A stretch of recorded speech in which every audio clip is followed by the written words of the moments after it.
Sur les étals des marchés comme dans les grandes surfaces, les prix ont augmenté de façon vertigineuse. Alors qu'en 2021, l'indice des prix à la consommation était à 1,1%, il s'est situé à 5,4% à la fin de décembre 2022. Le pire est que cette hausse de prix touche tous les secteurs, notamment le logement, le transport ou encore l'alimentation. Toujours pareil. Mais lorsque vous venez, vous constatez que par exemple c'est 1000 francs. Quand vous allez à la caisse, en fait c'est pas ça.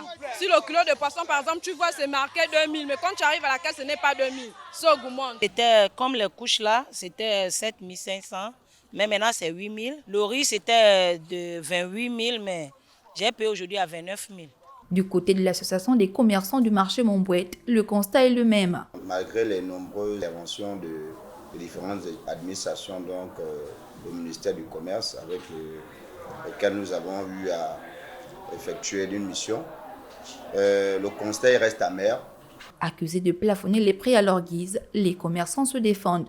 Ce n'est pas de leur faute. Là où les marchandises viennent pour rentrer dans les pays, peut-être c'est là-bas le problème vient.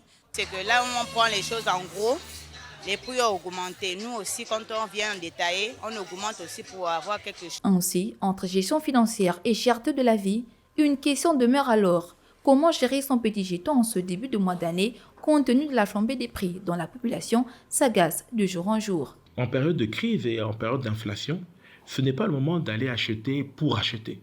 Il faut revenir à l'essentiel, à une budgétisation réaliste et à des dépenses essentielles. Pour cet expert, la mission est difficile car de nombreux produits de première nécessité consommés au Gabon sont importés. Mais heureusement, il n'est pas impossible d'avoir une bonne gestion financière en cette période d'inflation.